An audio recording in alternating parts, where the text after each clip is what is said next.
YouTube, my name's Lance and welcome to Bundy Bear's Shed.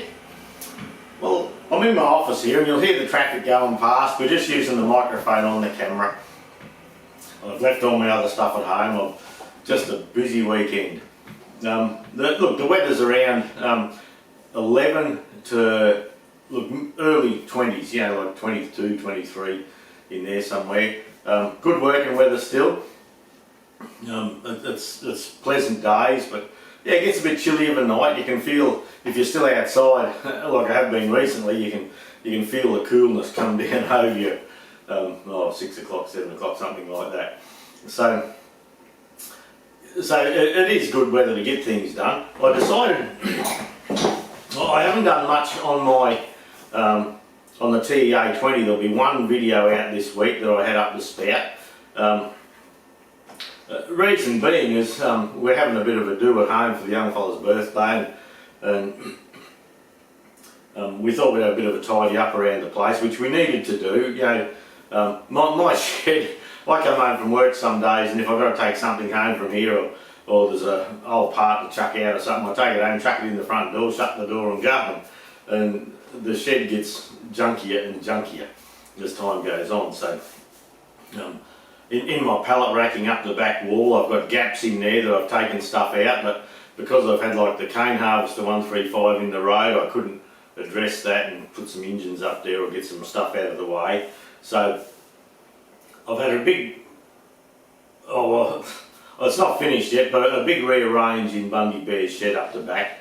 A couple of reasons. One is to get the... Well, the phone was ringing. That was Judy checking checking if I wanted to bring lunch to work today. So yeah, so in the shed I've been tidying it all up and just trying to get a bit of room to put the well, one or two jobs, and I'd like to bring the Ford 4600 in to split the tractor, get the engine off and use the splitting stand. And so I'd like to have a bit of a look at that. And to do that I had stuff in the way, and I had no room sort of to finish painting the 135 bonnet. That was always just getting junk put around it, and so so we've had a big clean up in the shed for a lot of it, but up the back corner where the welding bench is and the big drill and all that sort of thing, that's still a big mess. But yeah, I had trouble getting traction on the weekend.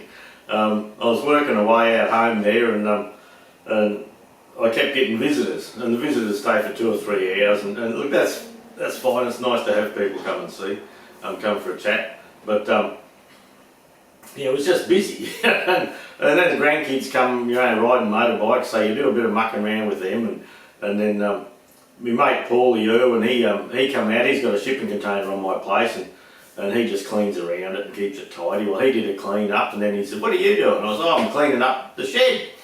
"Oh, well, I'll come and help." So he came and helped, and then on the Sunday he's back out again helping me. I said, "No, you don't have to come and help me." Like, "Oh, no," he felt like doing it. So he come out again, but then nephew and niece were having a weekend away at Woodgate, so they rang up Sunday and says, "We'll be up for lunch," and you know, so they turned up for lunch and spent the afternoon, and so we canned the work and be there.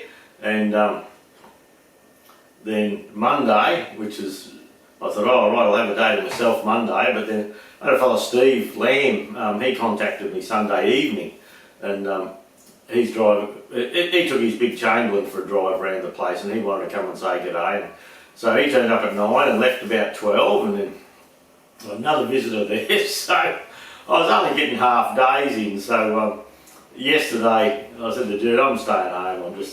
I've got nothing done for the weekend, and I'll stay home and try and get on top of it." And another thing that's happening in our cleanup is the burnt tractor out the front. I spoke to the scrap dealers about that, and I'm looking for a big scrap bin. I've got a lot of old parts there, and things from when we had business and when we run the shop, and you know, for about 20 years worth of scrap metal around the place. So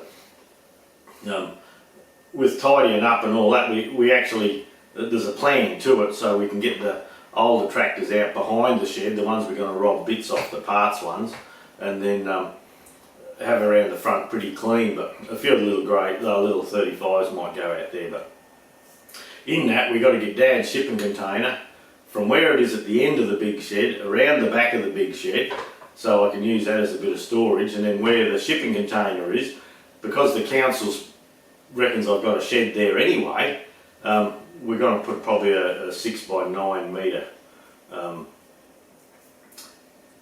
covered carport there, and we're just going to pop that up. And so we've got to shift all the gravel out with the John Deere with the bucket, shift all that out.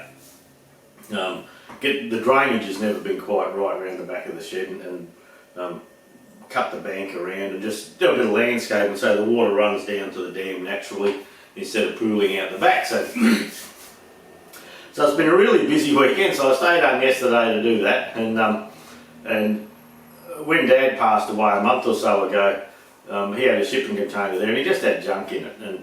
And when he passed away, I said to Mum, what do you want to do then? She said, your problem.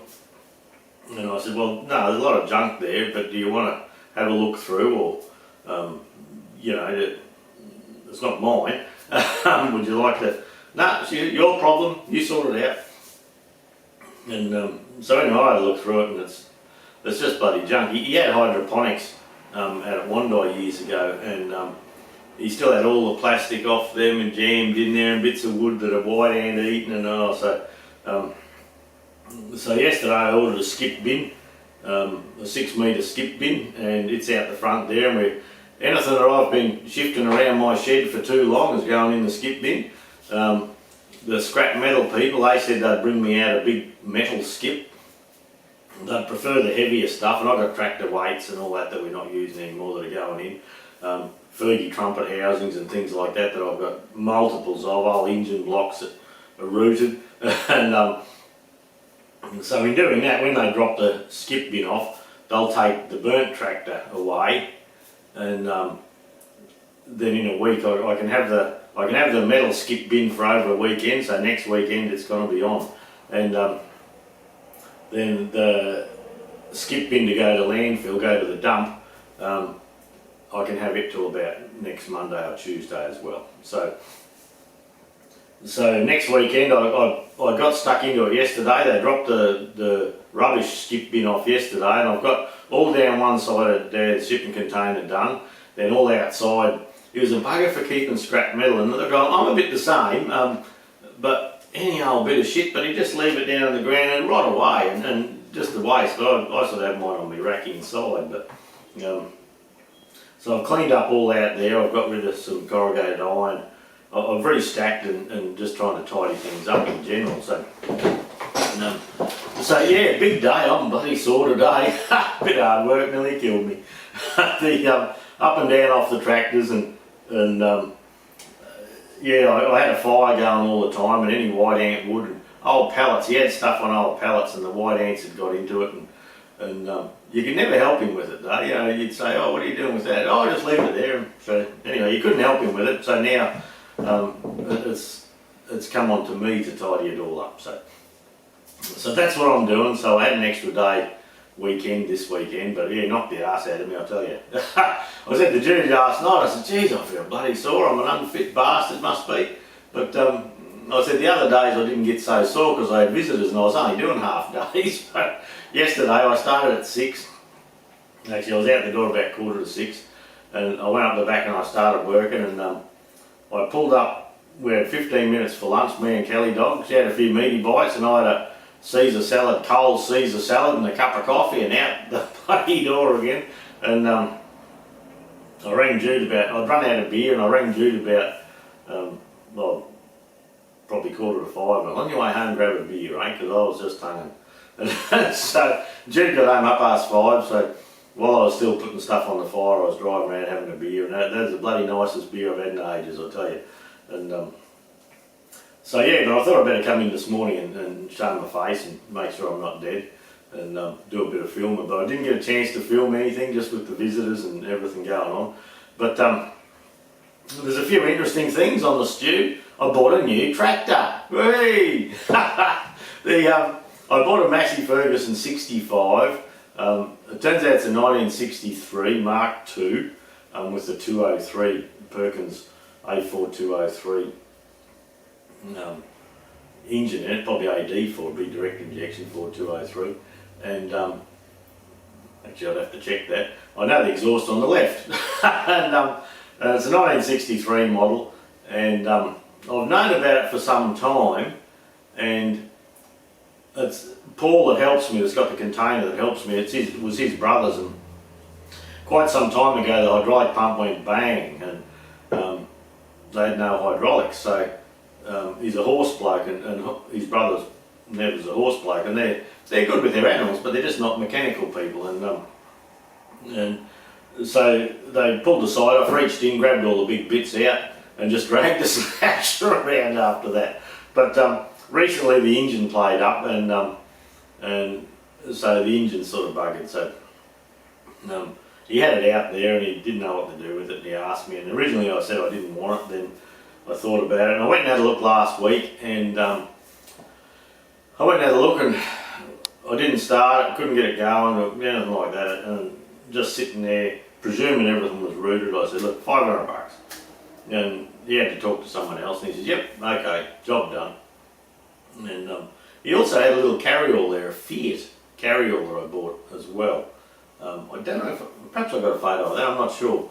I took little snippets of film over the weekend when I had a moment to, and I've gone for a quick walk around the tractor. I know I've done that to give you a look. I got the tractor running. It's got a bit of a knock up the front end. The water pump is just pouring oil out, pouring water out, sorry.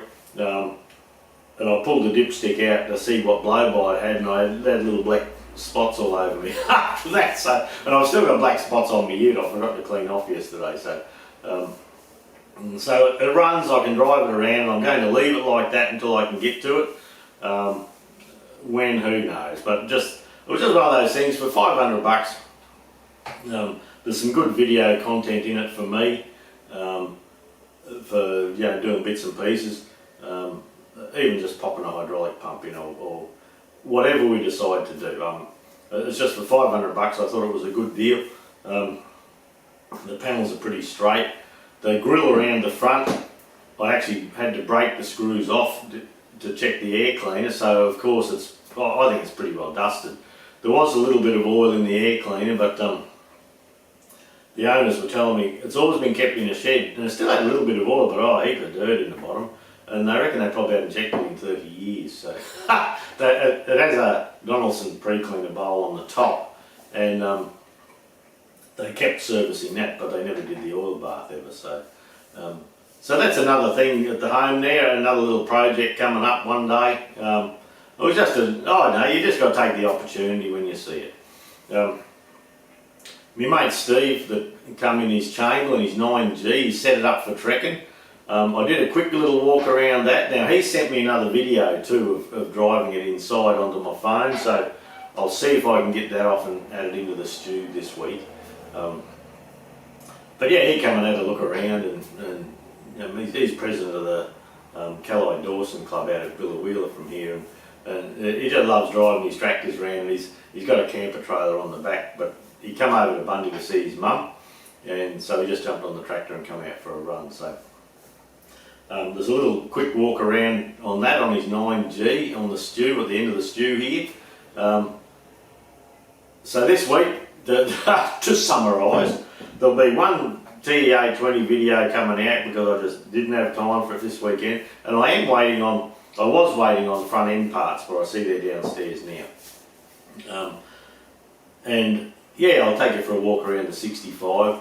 I haven't given you much of a walk around our clean-up, and I think I went round the other morning, but it's changed since then, and a bit of a look at Steve's tractor, and that'll have to be the stew this week. I'm just out of time. Next weekend will probably be similar, I don't know, I'll just see how it goes. Maybe much tractor work, it'll be, we're allowed to have the steel skipped for Friday to Monday, and I said, any chance I can have it till Tuesday? I said, oh, alright.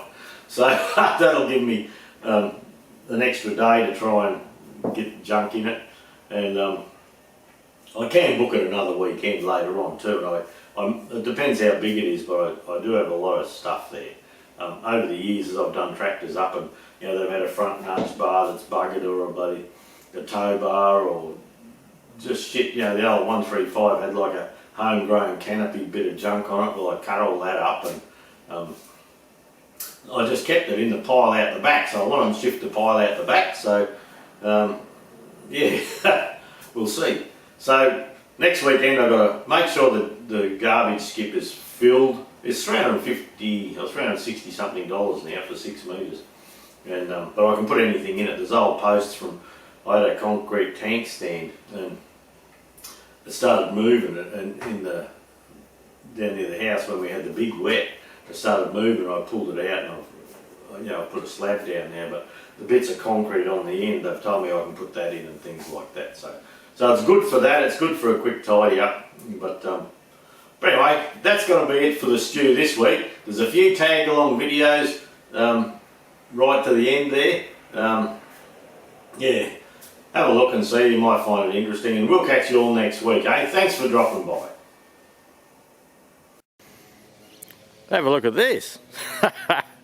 So I needed another tractor apparently, and yeah, like I knew this one was around for a while, and they come and spoke to me about it, and I didn't think I needed it back then. Anyway, I was talking to them again the other day, and they said come and have a look. So we went and had a look. It's a Mark II 65, Massey Ferguson 65, with a 4203 Perkins engine in it, and because it has the grey heavy cast centres, I think that's probably an Australian thing, and has these cast centres here, and they're grey. It's a Series 1. It's a Mark II still, but a Series 1 type thing. I haven't checked the numbers out properly yet. It's got a U-Butte $2 blue tarp for a roof, and now they resealed the top of the injection pump, and just recently they were in at work and they bought a brand new starter and a brand new lift pump off me. Pardon me. And like that was $385, $400 or something like that. But when they went to start the tractor, they couldn't get it going, and I was saying it used to run beautifully, and it ticked over nicely. But years ago, the hydraulic pump in the tractor blew apart, and look, these are horse people we're dealing with, and they're not mechanically minded or not mechanically interested even, and so they put their hand in through the hole, got all the broken bits out, and then they used to just drag the slasher around or the topper around. So there's no hydraulic pump in it.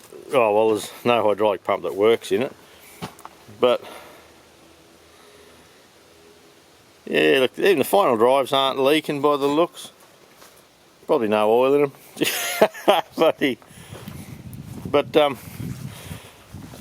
what they were telling me, or what Paul was telling me yesterday, was that when he did the pump, this isn't Paul's tractor, it's Paul's brother's tractor, the fella I bought her off, and Paul did the top on the pump and he had trouble getting it going, and so they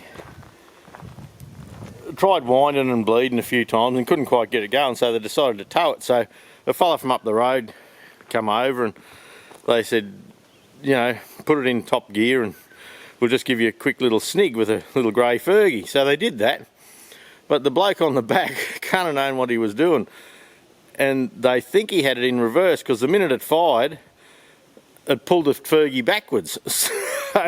So he was probably towing along with the engine going backwards. And so the engine's about buggered, but I'm having a look here, and with this grill, I'm wondering how the hell did they ever service the oil bath air cleaner. Now, apart from undoing all these screws around the grill here, I can't see how they've done it, so I'm presuming it probably didn't happen. We've got a bit of a hole in the grill there. I thought perhaps they lifted that, but that's all sewn up with a bit of good wire. So I'm just not sure what they did. But anyway, look, Paul said once they got it going, it blew smoke and it blew oil out the breather and all that. So I've just got it going. I've been fiddling for a bit. The water pump's pouring water out, and the blow-by out of here, I got black dots all over my face from pulling that out when it was running. So yeah, it's got a lot of blow-by and that. So well, look, in Australia, I gave them $500, and $500. The panels are reasonably good considering. It's not all bashed into trees and things like that.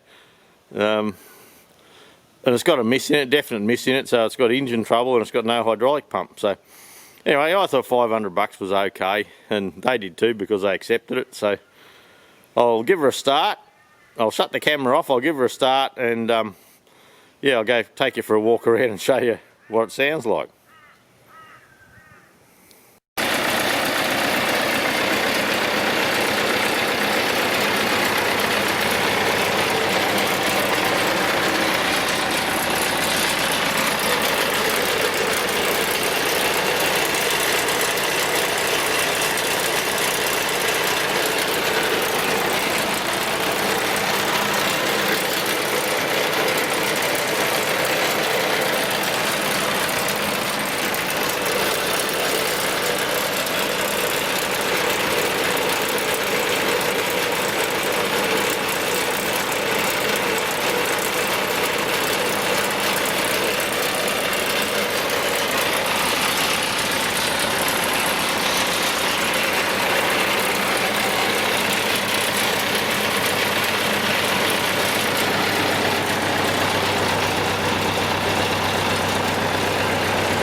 There you go. I reckon she's probably dusted quite badly.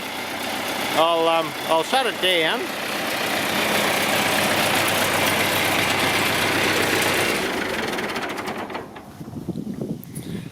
So yeah, that exhaust's remarkably clean. The blow-by is just unreal. So look, I wouldn't mind betting it's just been dusted. Yeah, who knows? But what I'm going to do with the tractor, I don't know yet. My thoughts were that I could buy it for $500. If it didn't work out, parts, you know, be fine for parts. With the panels reasonably good. The mudguards are, you know, pretty straight considering. And until it wouldn't go just recently, it spent all of its life in a shed. It's got an industrial tyre on the back here, but it's still got enough rubber to run them around on. And this tyre here, it's in pretty good order, you know, for an old second-hand tractor. So I can't see the size. I'll go around the other side, I reckon there. I'll see if I can. Oh yeah, 16.9/28. It's just down there.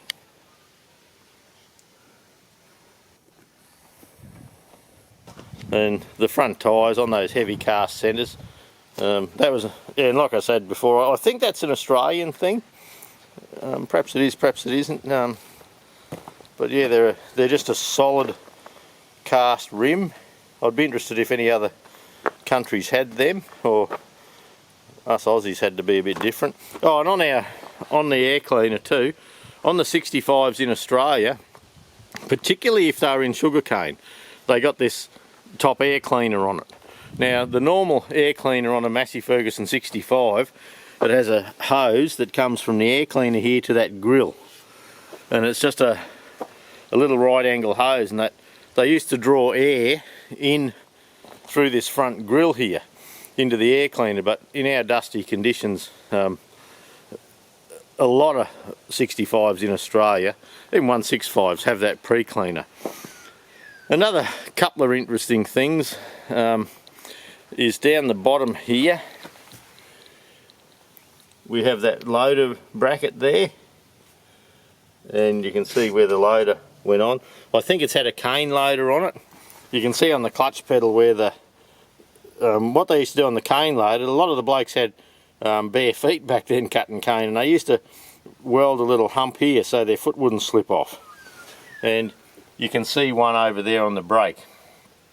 And so when you come down the side, it's still got the bolts in the front bolster there for mounting the loader. So I'm pretty sure it's probably had a cane loader on it at some stage in its life. That's just what they used to look like.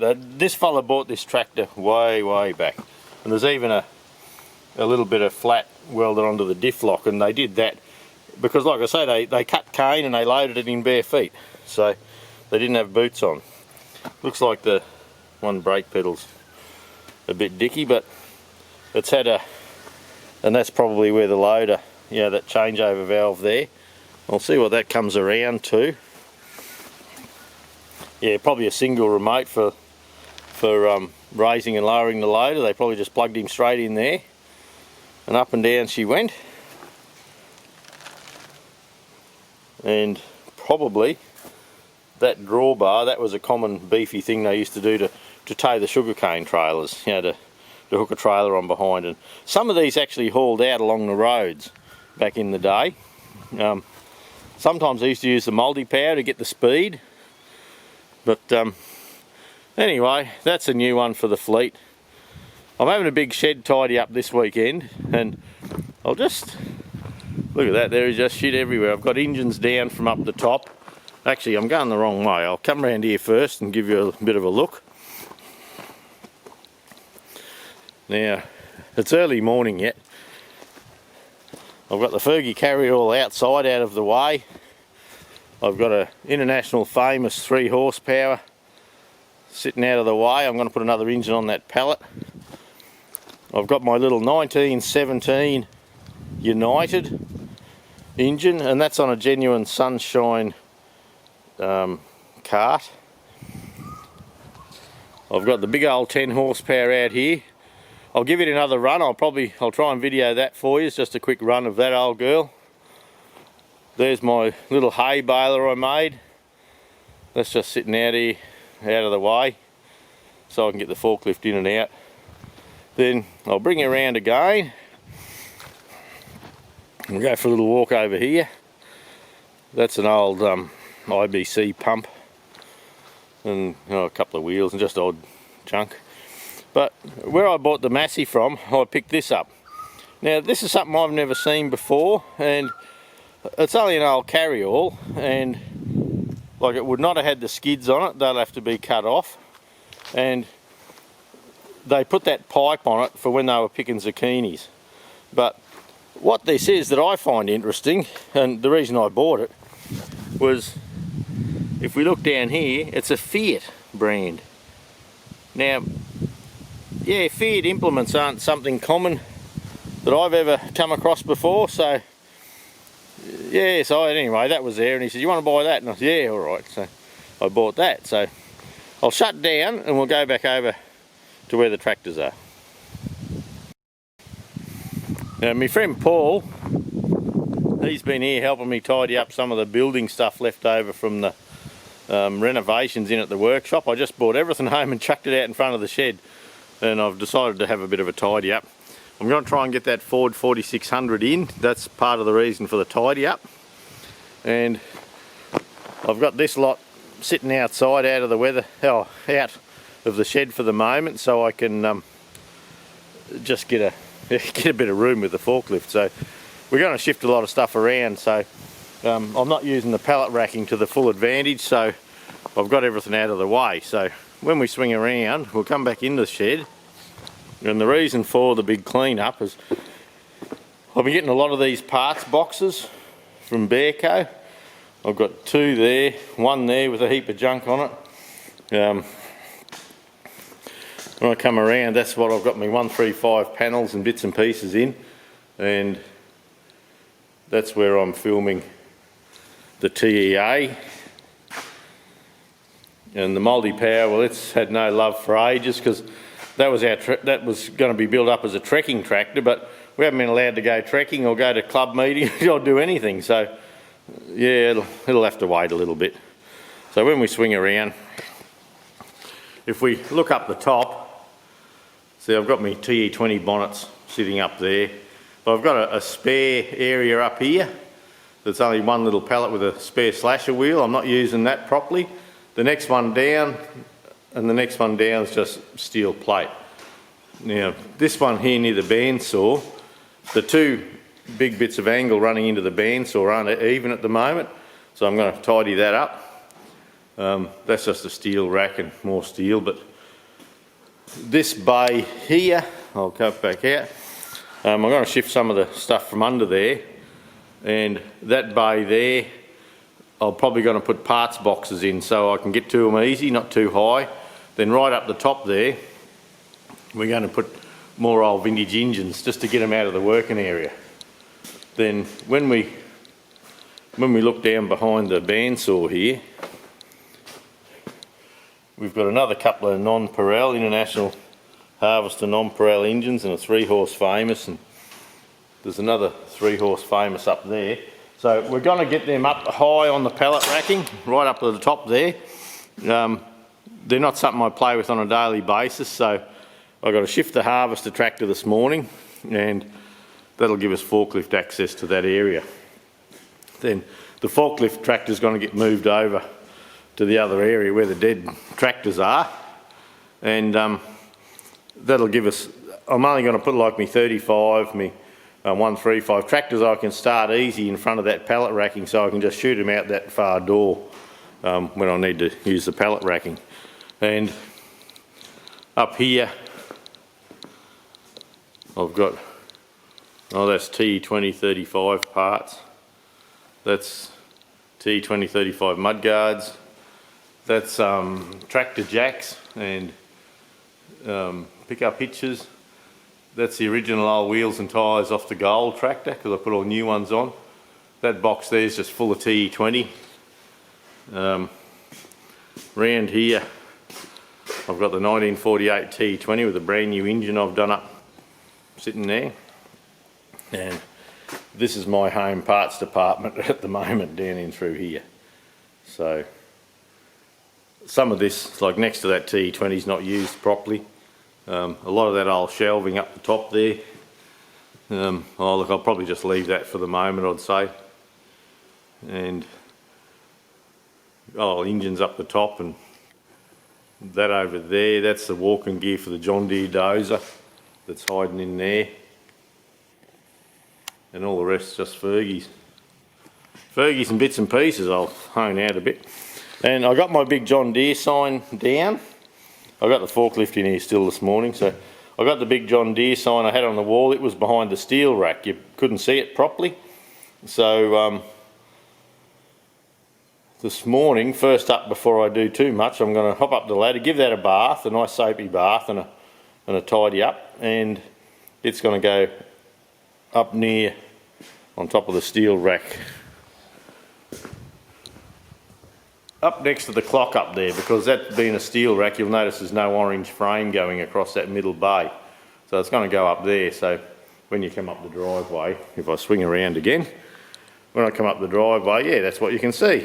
So there you go. But today's episode, if I can get a bit of light happening on the video here, is get rid of all this stuff and finish tidying that one bay and get all this up there, and then we're going to have like this, so that one there will have FE35 23C.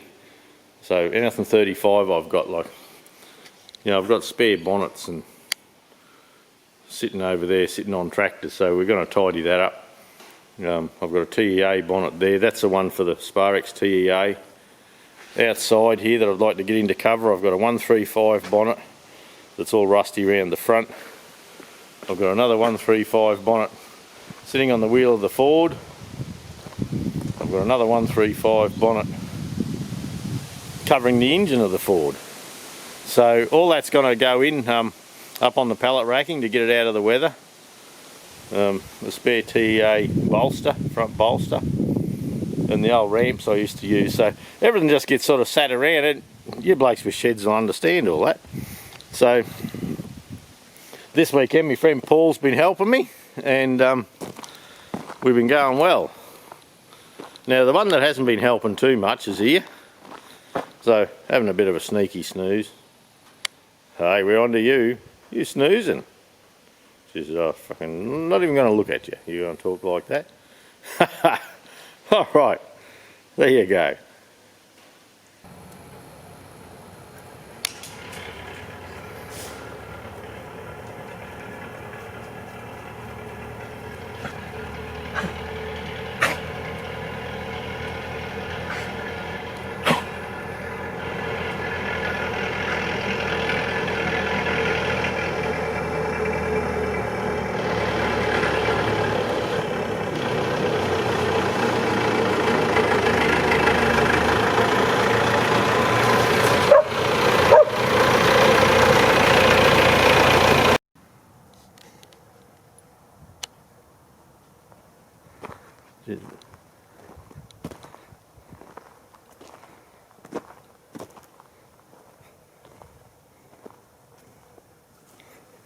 There you go, I'll zoom in here on this hitch for you. That's an airbag hitch, just for caravans so you don't shake shit out of them. How much fuel's there, Steve? 400. 400 litres. On these belly tanks here, he's dropped in 400 litres of fuel.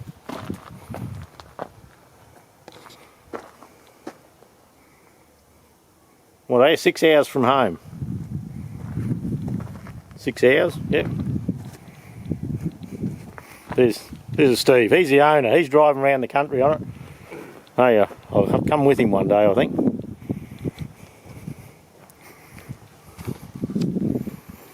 And that's a Perkins 4270. So I'll come around this brighter side if I can. Yeah, Perkins 4270. They're only a 3-bolt main, but people are dropping 4236 Perkinses in them. But yeah, she does some miles, this thing. And coming through the back, that's where he's got his fridge and his bickies. Got the air horns, you can hop up here. That's just the light stuff up the top there. So there you go, a few blokes in America, that's just Chamberlain 9G. So, and they go pretty fast. How fast are you going now? 59. Yeah, about 59 kilometres an hour, so that'd be 35 miles an hour, thereabouts. Average is 53, 54. Yeah, 53, 54 k's all day.